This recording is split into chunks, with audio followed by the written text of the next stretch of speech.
welcome back to another tutorial with the Essentials Club. If you're new around here, I'm Maddie and welcome. Today we're going to be jumping into a tutorial for some cozy loungewear pants. I've been eyeing off a pair of these for so long. I feel like I've seen everyone in my Instagram feed wearing them, and I just really want a pair for myself to either just chill out around home in or kind of dress up in that cool casual style and go out and about in. It's actually a really super simple make, and we're just going to have an elastic high-waisted fit.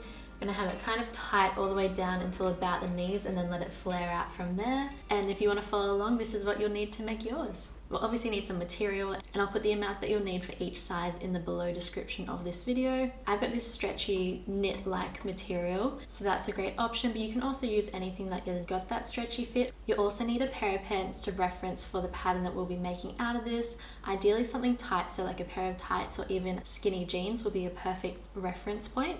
We'll also need some elastic, enough to go around your waist, plus a bit of seam allowance. I would suggest one that is about 1 inch wide, as that will just help secure it around the waist.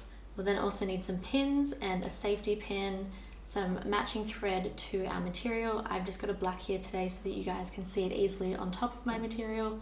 We'll then also need some fabric scissors, a measuring tape. Some fabric chalk is optional if you want to trace around the pants when we're up to that stage. And then we'll also need our trusty old sewing machine. So let's jump into the steps of making our own cozy loungewear pants. First up, we're going to lay out our material on our workspace and then lay down the reference pants folded in half like so on top of the material. I would highly suggest starting from one side and working your way across. That way there's less fabric wastage as we cut around it. If you're working from a pair of pants that are a nice tight fit, we are only going to be adding about 1/2 inch to the edge, as that will be enough seam allowance to give it a little bit of an extra fit, as well as have enough space for us to be able to sew the seams. If you're working off something that isn't the ideal fit, just make sure you figure out the differences that you need to get it to the point where it'll be a bit of a tighter fit.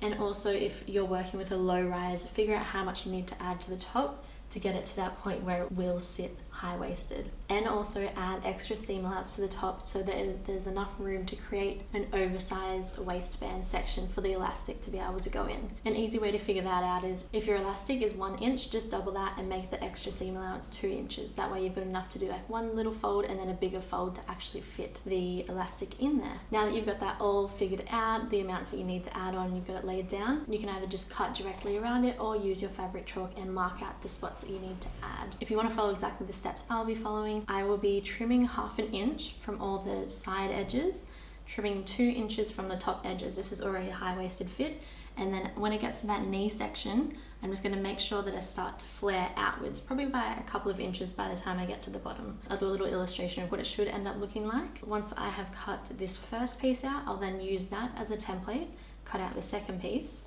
and then I'm just going to flip open these jeans again, flip them around the other way so that I'm now focusing on the front side, and then just repeat that again where I shift it all around, make sure it's in the right spot, trim with those seam allowances with that flare at the bottom. I should end up with 4 panels, so that's 2 for the front and 2 for the back. Righto, so let's do that and then we'll meet on the other side.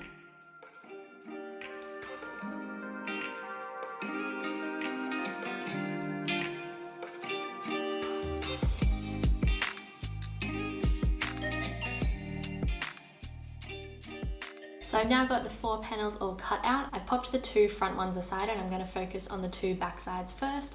I've laid it so that the good sides are facing together. And the first sewing line that I'm going to focus on is down this center seam, which leads down to the crotch. So you can either pin it in place before you start sewing or just jump straight into it, but we sew from the top all the way down around that curve, and then we'll repeat that on the front side. So then what we have are the 2 front panels joining and the 2 back panels joining.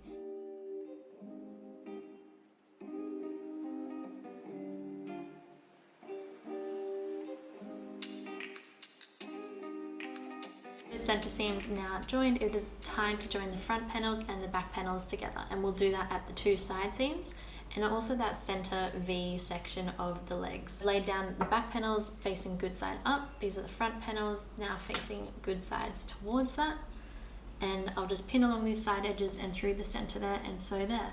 I always find that this center crotch section actually start sewing from there, so I sew down one leg, come back to the same point and then sew down the other leg, and that way it keeps it all nice and centered at that section. Let's join those front and back panels and then we are up to the final steps of finishing off these cute pants.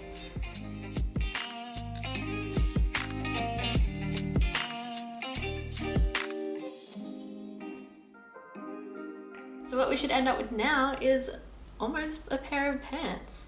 I would highly recommend before moving forward to try it on before this next step, just to make sure that it fits over your hips and that it's all tight and fitting in the right areas and flaring out how you would like it. And then from there, make any adjustments if need be. I actually ended up having to take it in by quite a bit at the waist as it was quite gapey up there. And even though we are adding an elastic band, I kind of want it to be a bit tight as it goes over the hips so that it's not going to bunch up too much at the waist area.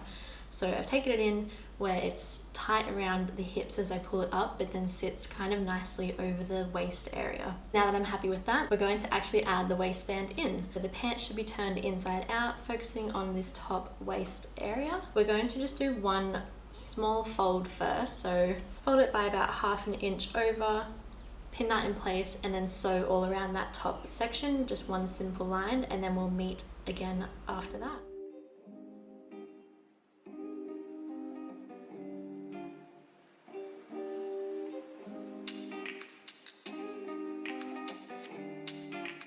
We are now then going to do another hem, but it's going to be big enough for the elastic to go through. So this might be a good point to grab your elastic and literally fold this over so that you can see that there is enough room for this to go in, and at least another 1/2 inch for the sewing line or seam allowance on top of that. So once again, we'll just keep going around this top section, making sure that it is a big enough hem for this elastic to go in, pin that in place, and then sew one line all around there. One thing we need to keep in mind is as we are sewing and we're about to get back to the point that we started, make sure that we stop about 2 inches from that point, as we need to leave a bit of a gap for the elastic to thread through. It is time to add the elastic into the waistband section. If you haven't cut this to your measurement, all you'll need to do is just wrap it around your waist so it's at a point where it's not too tight, but at least enough tightness that the pants won't fall off and it can hold it up nice and securely. And then once you've got that point, add another 2 inches minimum for seam allowance. And that little opening section that we left where we started and stopped, that is where we're going to enter this elastic. Let's grab that safety pin,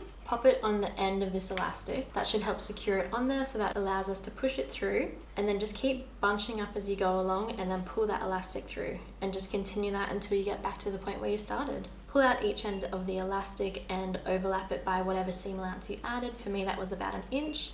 So I've overlapped that section. I'm going to sew that in place so it doesn't come undone. I normally switch my machine to a zigzag setting, and that way it'll be nice and secure. So I do a bit of zigzagging and back stitching there. I just pull it through so it's all hidden in that waistband section, and then just switch the machine back to a normal stitch and sew over to close up that little gap that we left open, so that the hem is now all nice and tidy.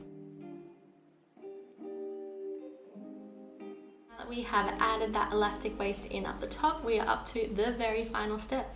All we need to do is just fold these bottom hem sections of the legs. Just try it on one last time and make sure you can hem it up to a length that you would like. Obviously, if it is too long and you want it to be shorter, you can make a nice large hem. If it's kind of at the point where you want it to be, just do 2 smaller rolls and then it won't take it up by too much. And then, my friends, we should have a cute pair of cozy pants that we can lounge around in at home or wear out and about in that cute casual style if we feel like that vibe. But if you did follow along, I hope you enjoyed it and it did turn out well. I'd love to see your outcome, so please tag me at the Essentials Club on Instagram, as I'm always just so impressed with you guys and how your garments turn out and the extra miles that you take to add your own personality into each piece. So definitely tag me, as I'd love to see that. Also, if you did enjoy this, don't forget to give it a like or subscribe to my channel, as I have got so many more tutorials in the works and I cannot wait to share with you guys.